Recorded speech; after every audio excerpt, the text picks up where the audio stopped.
हम बात करें जनाब के बर्थडे व्लॉग की। पहले तो बर्थडे ब्रिंगिंग के व्लॉग आते थे और इतने सारे आने शुरू हो जाते थे महीने भर पहले ही, पर इस बार तो व्लॉग की सीरीज़ निकाल दी है इन्होंने बर्थडे व्लॉग्स की, और एक के बाद एक व्लॉग आए चले जा रहे हैं और सारे सारे बर्थडे व्लॉग्स हैं। जनाब से तो कुछ ऑर्गेनाइज हो नहीं पाता और मैडम हैं कि वो ऑर्गेनाइज करने में पूरा अपना दिमाग लगाती हैं, तो उन्होंने यहाँ पर भी दिमाग लगाया है, डेकोरेट करवाया है, और साथ साथ उनके जितने भी कोलीग्स थे जो कि झलक पर थे। अब कोलीग से आप ये मत सोचिएगा कि झलक के जो कंटेस्टेंट हैं वो आ जाएंगे बर्थडे पे, वो नहीं आ सकते।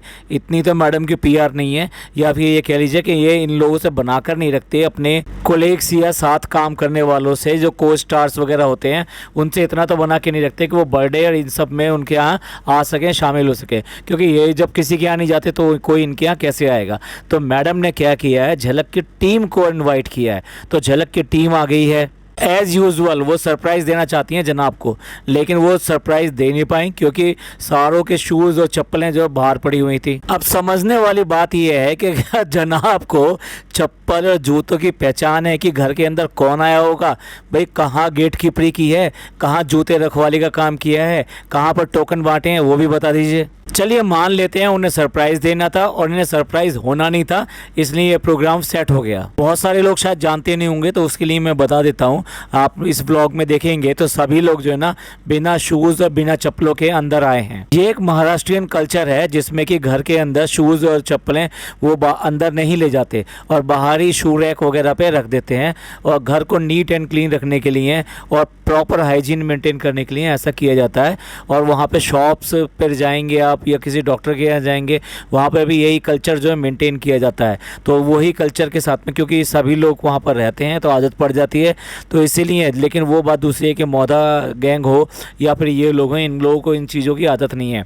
लेकिन क्योंकि ये जो आए हैं बर्थडे सेलिब्रेट करने के लिए, यानी कि झलक की जो टीम आई है, उन्होंने ये सब मेंटेन किया। और उसके बाद में जितने भी और जो गेस्ट इनके आए, यानी कि इनके दोस्त और इनके दोनों के दोनों चंगू मंगू हैं, उनकी फैमिली हो गई, तो ये सारे लोग जो है इस चीज़ को मेंटेन किया, क्योंकि सारे लोग जो है ना महाराष्ट्र से ही बिलोंग करते हैं और वहाँ पर उन्हें पता है। तो इसलिए वो शूज़ अगर आप ना देखें और वो चप्पलें ना देखें उनके पैरों में, और सारे नंगे पैर दिखाई दें जैसे कि इस व्लॉग में दिखाई दे रहा है, तो ये कोई अजीब बात नहीं है, ये वहाँ का कल्चर है। अब आप देखिए जनाब जो ना तीनों से बहुत अच्छे तरीके से मिले हैं, यानी उनको प्रॉपर तरीके से गले लगाया है। उनकी विश और उनकी जो गर्मजोशी थी जनाब की भी, और साथ साथ जो आए हैं उनकी भी, वो देखते ही बनती है। और इसी व्लॉग में आप देखेंगे कि डब्बा आई है और साथ में वो भी आया है।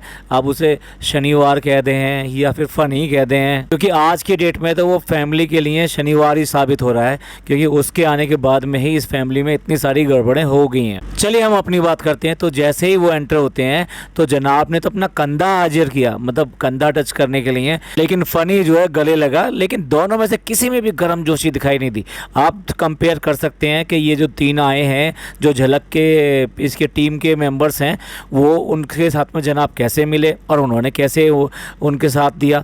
और ऐसे ही अगर आप कंपेयर करें इस फ़नी के, तो फ़नी के साथ में मिलना बिल्कुल फॉर्मल था, बिल्कुल ऐसा था कि जैसे बस रस्म निभाई। एक और चीज़ कंपेयर करके देखिए, ये तीनों के तीनों यहाँ पर बैठकर जिस कैजुअल तरीके से आपस में इस तरह से बात कर रहे हैं, हंस रहे हैं और नॉर्मल टॉकिंग है उनकी, और बैठने के स्टाइल से भी लगता है कि they are quite comfortable and relax. क्या यही जेस्चर आपको जब मोदा फैमिली आती है या मोदा गैंग आता है तब आपको दिखाई देता है?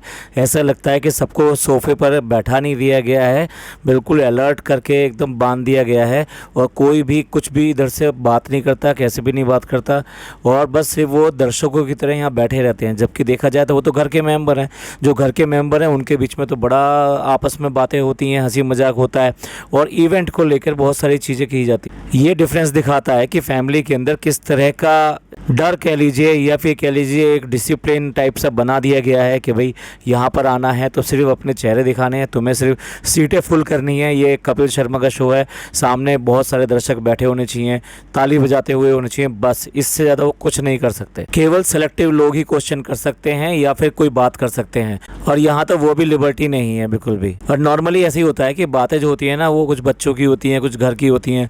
तो यहाँ पर जो है ये जो इनका रू बेबी है, रू बेबी को कार में बैठाकर उसकी मूवमेंट दिखा रहे हैं, बता रहे हैं कि भाई इस तरह से है। लेकिन हाँ, एक चीज़ अच्छी नहीं लगी कि अभी बच्चा बहुत छोटा है तो उसको क्या ड्राइविंग सीट पे बैठाना ठीक है। ड्राइविंग सीट का मेरा मतलब ये नहीं है कि वहाँ बैठ नहीं सकता, बट जिस तरह से ऑपरेशन को उसको दे रहे हो, ये मोटराइज कार है। ऐसे कई बार हुआ है कि बच्चों के जो मोटराइज टॉय होते हैं वो अपने आप को या किसी चीज़ को नुकसान पहुंचा देते हैं। और इसके बाद में आ जाते हैं गेस्ट। अब देखिए, गेस्ट जो होते हैं वो तो एंड टाइम पे आते हैं ना। तो गेस्ट कौन है? पूरी मादा फैमिली, यानी कि वो जो दोस्त यार हैं जो इनके मतलब वो पहले आ गए हैं और उसके बाद में ये घर वाले जितने भी हैं ये सारे के सारे एक लाइन लगा के आ रहे हैं। या फिर ये कह लीजिए इनको टाइम दिया जाता है, इन्विटेशन होता है या फ़ोन किया जाता है कि आ जाओ सारे के सारे, और फिर उसके बाद में ट्रेन बनाकर एक के पीछे डिब्बे के पीछे डिब्बा, डिब्बे के पीछे डिब्बा, पूरी ट्रेन अंदर आ जाती है। और अब फ्रेम में ना पापा भी आ गए हैं, यानी कि पहले पापा को बुला के बैठा लिया गया कि हाँ चलो आप करेंगे, तो अब नीचे फ़ोन किया गया। यानी उनको झेलने को बिल्कुल भी तैयार नहीं है कि वो पहले आके बैठे हैं यहाँ पर और कुछ कर सकें ना, बिल्कुल भी नहीं, बिल्कुल भी नहीं। तो वो एंड टाइम पे बुलाए गए हैं। और अब मैडम भी आ गई हैं बेबी को लेके, यानी कि बाकी सब लोग भी इकट्ठे हो चुके हैं और दिखा रही हैं कि उसने क्या पहना है, उसने टी शर्ट क्या पहनी है, हैप्पी बर्थडे माय हीरो। और इस पर भी पूछ रहे हैं जनाब कि ये हीरो कौन है, मतलब कौन है तुम्हारा हीरो। अब देखिए, मैडम का इंटरप्रिटेशन है कि उनका जो हीरो है यानी बच्चे का जो हीरो है डेफिनेटली उसका फादर होना है, तो वो फादर जो है उसका हीरो है। देखिए, एक तरफ तो कहते हो कि बच्चे का हम बर्थडे इसलिए नहीं मना रहे क्योंकि बच्चा ये सब चीज़ें जानता नहीं है और वो समझ नहीं पाएगा, और दूसरी तरफ टी शर्ट पहना कर आप ये कहना चाह रहे हो कि बच्चा ये चीज़ समझता है कि उसका जो हीरो है वो उसका फादर है। सारे डेफिनेशंस को अपने अकॉर्डिंग मोल्ड कर लीजिए और उसके हिसाब से ही हर चीज़ के आंसर दे दो। ये आईबीएस ना आने वाले टाइम में हो सकता है एक नई डिक्शनरी निकाल दें जिसके सारे मतलब जो है वो अपने तरीके से डिफाइन होंगे। और अब तक जितने भी ये लोग आने थे ना वो आ चुके हैं, यानी कि इनके चंगू मंगू अब वो भी दिखाई दे रहे हैं। तो सारे लोग इस समय आ चुके हैं, तो कौन रह गया है आप समझ गए होंगे। अब एंड टाइम पे कौन आएगा? अब आए हैं दोनों के दोनों लोगों के फेवरेट कपल, जिनके लिए मतलब बहुत सारी जो कमेंट्स आते थे कि भैया ऐसा हस्बैंड होना चाहिए, सबको लड़कियों को ऐसा ही हस्बैंड मिले। और उसकी तो पहले से ही जो फैन फॉलोइंग थी कि भैया इससे अच्छी तो कोई है नहीं, जितना ये तरा के दिखाती है, जितना ड्रामा करके दिखाती है, सो कॉल्ड उसकी तरफ से जो एंटरटेनमेंट है वो बात दूसरी है। आज की डेट में सारी चीज़ें उल्टी हो चुकी हैं और इस समय कुछ भी वो कर रही है, कुछ भी कर रही है, तो उसके जो रिजल्ट्स जो है ना वो नेगेटिव ही आ रहे हैं। नेगेटिव क्यों नहीं आएंगे भैया? तुमने इतना ज़्यादा फैला चुके हो, इतना ज़्यादा कर चुके हो कि अब लोग जो आपको बहुत अच्छी तरह समझ गए हैं। अब वो तुम्हें वो नहीं देखना चाहते कि जो वो आप जो है 15 साल की 16 साल की लड़की थी और जो है इस तरह की हरकतें करती थी। अब वो आपको एक मैच्योर हाउस वाइफ की तरह देखना चाहते हैं। रोल बदलते रहते हैं, लाइफ है, लाइफ में हर स्टेजेस आते हैं, उस स्टेजेस के हिसाब से आपको अपने रोल बदलने पड़ते हैं। और अगर ऐसा नहीं करेंगे आप तो आउटडेटेड हो जाएंगे, फैमिली में भी आउटडेटेड हो जाएंगे, अपने जॉब में भी आउटडेटेड हो जाएंगे, और जैसे इनका यूट्यूब है उसमें भी आज की डेट में आउटडेटेड दिखाई दे रहे हैं। मैं तो कहता हूँ भाई सब चीज़ खो दो, चाहे सब चीज़ खो दो, लेकिन कम से कम आपस का प्यार नहीं खोना चाहिए। और यहाँ फैमिली में ही इतनी जेलसी है एक दूसरे से, और एक दूसरे को इतना ज़्यादा करते हैं कि उसकी वजह से लगता है सब कुछ शटर्ड है। और जो एक अच्छी चीज़ दिखाया करते थे कभी आज से 2 साल पहले, वो सब चीज़ें गायब हो चुकी हैं। लोग इनकी सिंप्लिसिटी के लिए इनको देखने के लिए आते थे एक टाइम पर, लेकिन आज की डेट में इनके अंदर सिंप्लिसिटी तो सब गायब हो गई है। इतनी ईगो आ गई है और इतने ज़्यादा अपने लिए एथिक्स गढ़ लिए हैं कि उससे बाहर निकलने को तैयार नहीं है। जो कि ये कहते हैं हम ट्रांसपेरेंट हैं, ट्रांसपेरेंट नहीं है कुछ भी। अब इस समय सब कुछ फेक और फेक ही दिखा रहे हैं, और लोग तो बहुत अच्छी तरह इस बात को समझ गए हैं, इसीलिए ये सारे कमेंट्स और ये सब चीज़ें आती हैं। और इसके बाद में पूरे शोर शराबे के साथ में केक कट हो जाता है, यानी कि जैसे बच्चों का केक कट होता है ना, अब जनाब भी इसी तरह केक कट कर रहे हैं। और केक 1-2 नहीं है, कम से कम आई थिंक 5 केक्स हैं, छोटे बड़े कई सारे केक्स हैं।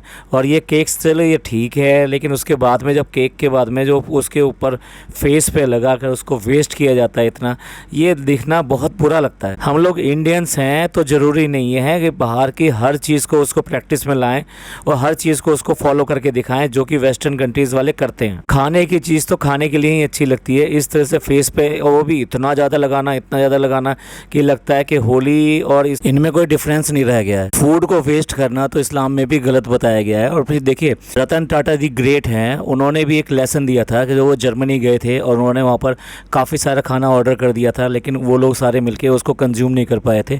उसके बाद में जर्मन के जो मैनेजर था, होटल का मैनेजर जो था, उसने इस बात के लिए बताया कि भाई ये हमारी नेशनल प्रॉपर्टी है, तो नेशनल प्रॉपर्टी को हम इस तरह से वेस्ट नहीं कर सकते।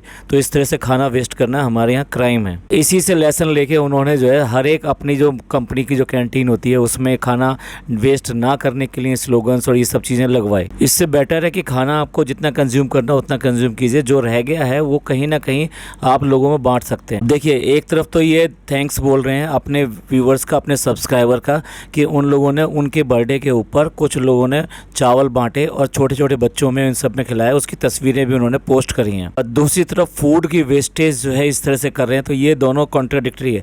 इससे बेटर होता है कि आप जो है ये सब चीज़ें जो ना, जो भी एक्सेस है, या ये कह लीजिए कि जो आप कर सकते हैं जाके छोटे बच्चों में या इस तरह गरीबों में कुछ खाना बांटा होता तो ये ज़्यादा अच्छा ऑप्शन रहता। आप घर पे बुलाकर भी कुरान खानी करा रहे हैं जिसमें कि बच्चे आते हैं और कुरान पढ़ते हैं और उनको सबको खाना वाना खिलाया जाता है, तो वो भी एक अच्छी चीज़ है। लेकिन देखिए, वो कहीं ना कहीं आपने जो ना अल्लाह के लिए जो किया है, लेकिन उसके साथ साथ अगर आप बाहर के जो और लोग हैं उन लोगों के लिए भी करेंगे तो ये ज़्यादा अच्छा ऑप्शन होता है। पर क्यों पता नहीं ये लोग जो दिखावे में ज़्यादा रहते हैं, असलियत में कम रहते हैं। चलिए, केक सेरेमनी हो गई। अब जनाब जो है ना वो क्लीन करके, क्योंकि बच्चा डर रहा था, और वो दोबारा से अपना हुडी पहन के और आगे से पूरा ओपन करके, और उसके नीचे उन्होंने कुछ जो है अंडर बनियान वगैरह जो पहनते हैं वो कुछ भी नहीं पहना हुआ है, यानी कि पूरी तरह से अपना क्लेवेस दिखाना चाहते हैं। देखिए, आप स्टार हैं, ठीक है, फिल्म में ये सब चीज़ें चलती हैं, ये एक फैमिली व्लॉग बना रहे हो ना, यहाँ पे कोई इस तरह से है। और इस तरह से दिखाना, इस तरह से खोल के बिल्कुल इस तरह से दिखाना, ये घरों में कहाँ अच्छा लगता है। एक तरफ तो आप ऐसी ड्रेस पहनते हो कि जो पूरा ऊपर से लेकर नीचे तक सारा कवर्ड होता है, ऊपर से सर पे भी आप जो है ट्रेडिशनल साफ़ा बांध लेते हो, और दूसरी तरफ जो इस तरह से पूरी बॉडी का दिखावा करने की कोशिश कर रहे हो, तो ये चीज़ें रॉन्ग है। ये बेसिकली देखिए, फैमिली जो है आप क्या दिखाते हैं, आपके घर में आप कैसे हैं, तो घर में क्या आप ऐसे ही रहते हो क्या? ये भी जो है आपके जो इस्लामिक तरीके हैं उसके अंदर आता है क्या? अब देखिए, पापा ने एक ट्रैक सूट जो है गिफ्ट में दिया है बेटे को बर्थडे के गिफ्ट के लिए, और उसके बाद में वो खोल के पूछते हैं, मतलब एक इलॉजिकल क्वेश्चन पूछते, आप गए थे क्या लेने के लिए, ये मंगवाया था? कुल मिला के ये है, एक बेटा जो घर के अंदर ही रहता है, आज की डेट में कोई जॉब नहीं है, कोई काम नहीं है, उसके बाद में उसको ये नहीं पता कि फादर उसके घर से बाहर गए थे या नहीं गए थे, और अगर उसके पीछे भी गए थे क्या उसकी नॉलेज में है या नहीं है। एक तरफ तो इतने कॉन्शियस रहते हैं कि उनकी हेल्थ के लिए, वैसे उनको ये भी नहीं पता कि ये कौन लाया होगा कौन नहीं लाया होगा। बट ये जितने भी व्यूवर्स हैं वो बहुत अच्छी तरह से जानते हैं कि वो कहीं भी जाते नहीं हैं, या डेफिनेटली जो उनकी फिजियोथेरेपिस्ट है ये सारी की सारी एक्टिविटीज़ वो उनके लिए करती तरीके से। कोई भी इवेंट हो तो उनकी कोई ना कोई जो पोयम, कविता या कुछ भी शायरी एक सामने आती है, तो वो भी इस टाइम पे वो कर रहे थे, तो वो भी डेफिनेटली जो है ना, वो जो उसकी फिजियोथेरेपिस्ट है वही उसको कंपाइल कराती है और वही उसको दिखाती है। बड़ा इमोशनल सा उन्होंने वहाँ पर वो पढ़ दिया। तो जिस तरह से आज की डेट में चला ना, KYC चला के, ठीक है, इसी तरीके से हम तो इनको भी कहेंगे नो योर फादर। बहुत दिन हो गए हैं, पहले कम से कम अपने फादर को जान तो लो, अपने पापा को समझ तो लो, वो क्या हैं और इस समय किस कंडीशन में हैं, क्या क्या करते हैं और क्या कर सकते हैं। सारी उम्र उन्होंने तुम्हारे बर्थडे मनाए होंगे, गिफ्ट दिए होंगे, बाकी सब किया होगा, लेकिन इस समय किसी भी तरीके से उनको एम्बेरस फील कराना, उनको छोटा फील कराना कि वो जा सकते हैं कि नहीं जा सकते हैं, ये ठीक नहीं है। और देखिए जनाब, ये क्या आदमी है मुझे समझ में नहीं आता। ये ब्रांड कॉन्शियस कुछ इतने हैं कि कोई भी गिफ्ट हो वो ब्रांडेड होना चाहिए, और ब्रांडेड हो गया तो वो बस खिल जाते हैं बिल्कुल। मैडम भी इसलिए ब्रांडेड लेकर आई और हद तो जब कर दी जब डब्बा भी एक ब्रांडेड कहना उसको बहुत मुश्किल है, क्योंकि इतना ज़्यादा उसके बारे में फैल रहा है कि वो सारा जो कॉपी लेकर आई है। भाई, जिस तरह से तुम कॉपी ले आते हो इस तरह से आज उसने भी आपको कॉपी कर लिया और आपके मुंह पे आपकी चीज़ें दिखा दी कि भाई हाँ, मैं भी, तुम ऐसा करते हो तो मैं भी ऐसा कर सकती हूँ। पर जब ये लोग इतने समर्थ हैं तो फिर इस तरह से क्यों खेलते हैं एक दूसरे के साथ में? क्या अपने के लिए कुछ करना, वो भी साल में 1 से 2 बार या 3 बार, कोई इतनी बड़ी बात है?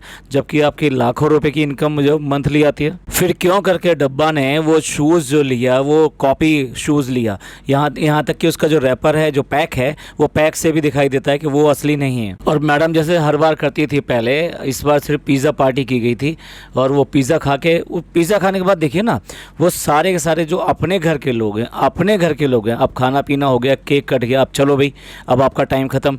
तो इस तरीके से अब वो जो है सबसे ऐसा विदा लेके जा रहे हैं कि जैसे वो गेस्ट हों और जो लोग आए हुए हैं वो घर के लोग हों। क्योंकि नॉर्मली क्या होता है, फंक्शन के बाद में घर के लोग बैठते हैं और सारी की सारे जो एक्टिविटी हुई है उसके ऊपर बातें करते हैं कि भाई कौन आया था, कैसे आया था, उसने क्या कहा, उसने क्या पसंद किया, हमारे इवेंट में क्या चीज़ अच्छी रही और क्या चीज़ अच्छी नहीं रही, उस पर भी डिस्कस करते। ये फैमिली बिल्कुल अजीब ही है। ये सारे जो ऐसे विदा लेके हाथ फेर के अम्मी वगैरह वो बाहर निकल रही हैं कि भाई अब काम हो गया, अब हम जा रहे हैं, और हमारे पास कोई यही काम नहीं है पापा, इससे ज़्यादा बड़े बड़े बहुत सारे काम जो वेट कर रहे हैं, तो इसलिए हमारा टाइम जो बहुत प्रेशियस है, हम लोग जा रहे हैं। अब गिफ्ट्स के अंदर एक गिफ्ट जो है ना बेबी रू के लिए भी है, और वो क्या है, क्रेयॉन्स लेकर आया है। वो क्रेयॉन्स लेकर आया और मैडम जो इतनी चहक रही है उसके लिए कि भाई ये तो बहुत ज़रूरी है, तो कल ही मैं इसको कराऊंगी, और मैं तो इसको कराती हूँ। मतलब आप देखिए 1 साल का बच्चा कल ही आर्टिस्ट बन जाएगा, मतलब इतनी ज़्यादा क्रेज़ी रहती है मैडम इस बात के लिए। और मैंने एक और ऐसी क्रेज़ी मदर को देखा है जिसने अपने न्यू बॉर्न बच्चे को जो पेंसिल या आई थिंक पेन था या पेंसिल थी वो उसके हाथ में पकड़ा दी थी। उसका मानना ये था कि इसको पेंसिल और ये दे दी है तो डेफिनेटली वो बड़ा होकर बहुत ही पढ़ा लिखा बनेगा और बहुत बड़ा आदमी बनेगा। भाई वाह मैडम, हर चीज़ की उम्र होती है और बच्चा हर तरह के काम करता है। ऐसा नहीं है कि जो 1 साल का बच्चा है, 1 साल से छोटा बच्चा जो है ये जो काम करेगा वही उसको आगे चलकर सक्सेस मिलेगी। अब देखिए कोई इवेंट करें और उसके बाद में उसकी चर्चा ना करें, ऐसा तो कोई हो नहीं सकता। तो दोनों के दोनों मैडम और जनाब जो दोनों आ जाते हैं इस बात की बात करने के, क्योंकि अपनी ग्रेटनेस तो उन्हें दिखानी है कि उन्होंने जो काम किया है वो छोटा मोटा काम नहीं है, वो बहुत बड़ा काम है। अब फर्स्ट पॉइंट तो उन्होंने अपना वैलिडेट किया कि भाई क्यों करके उन्होंने ग्रैंड सेलिब्रेशन नहीं किया, क्योंकि अब वो फादर बन गए हैं और फादर बनने के बाद में उनकी प्रायोरिटी जो है ना वो बेबी है, और बेबी का बर्थडे जो प्रायोरिटी है। और बेबी का बर्थडे भी नहीं कर रहे हैं क्योंकि वो 1 साल का ही हुआ है, तो 2 साल का जब वो कुछ समझने लगेगा, अब कितना समझने लगेगा ये मैडम बेटर जानती हैं या फिर अपने डॉक्टर से पूछ के बताएंगी, लेकिन तब उनका सेलिब्रेशन करें। और दूसरा पॉइंट था कि थैंक्स कहना है डॉक्टर्स वगैरह को। उनका कहना ये है कि भाई इस बेबी के साथ में बहुत बड़ा जो उन लोगों ने रोल निभाया और उन लोगों ने और जिस तरीके से उन लोगों ने हैंडल किया और वो सब जो है हमारे लिए बहुत थैंकफुल है, तो हमें जो है थैंकफुल होना चाहिए। उनका कहना ये कि डॉक्टर्स ही होते हैं ऊपर वाले गॉड के बाद में। भाई तुम लोगों ने अपने बुजुर्गों को सबको तो बिल्कुल साइड लाइन कर दिया पूरी प्रेगनेंसी और इन सब के दौरान, और उसके बाद में भी किसी भी चीज़ में घर के जो बड़े थे उनको कहीं कोई कंसल्ट ही नहीं किया, कुछ पूछा ही नहीं। हर चीज़ के लिए आप अपने व्यूवर से पूछ रहे हैं या गलत कर रहे हैं। भी अपनी मदर से पूछा कि उन्होंने कैसे तुमको पाला था, या फिर इसने अपनी सास से पूछा कि भाई उन्होंने जो है ये जो बच्चे हैं 2 बच्चे हैं ये कैसे पाले थे, क्या वो सब ये एक्सपीरियंस शेयर नहीं कर सकती थी क्या? हर बच्चा जो है इस तरीके से पलता है। और फिर जो ये बात करते हैं प्री मैच्योर की बात कर रहे हैं, ये प्री मैच्योर वाला कुछ ऐसा केस बनता भी नहीं था। ये जो दिखाया गया था उस सब के ऊपर हम दोबारा से बात नहीं करना चाहते, लेकिन आप अगर देखें तो कोई भी इस तरह की इमरजेंसी क्रिटिकलिटी इन्होंने तब किसी बारे में एक्सप्लेन नहीं करी कि उसको क्या क्रिटिकलिटी हुई है या क्या हुआ है। और NICU से भी बहुत जल्दी रिलीव हो गए थे, और उसके बाद में आपने देखा होगा बहुत जल्दी, मतलब 3 महीने के अंदर उसने इतना रिकवर कर लिया था या कि इतना हेल्दी हो गया था। मैडम ने फीड का इतना वो किया था, ये सब कुछ करना शुरू किया था कि उसके अंदर बाद में लगता ही नहीं था कि ये बच्चा जो है प्री मैच्योर है। क्या प्री मैच्योर बच्चे 2 या 3 महीने में सब कुछ कवर कर लेते हैं? और उसके बाद में एक डॉक्टर का नाम ले लेके भी उसने ऐसा किया वैसा किया, और नर्सिंग स्टाफ ने ऐसा किया हमारे साथ में। देखिए ये सब चीज़ें एकदम कॉमन सी हैं, जो भी लोग सीजर से गुजरते हैं उन सबके ये साथ में होती हैं। ठीक है, उनको याद करना एक अच्छी बात है, लेकिन उसके साथ साथ तुम्हारे फैमिली के भी तो बहुत सारे लोगों ने इसमें पार्ट लिया होगा। क्या उसका किसी का कोई नाम नहीं आ सकता?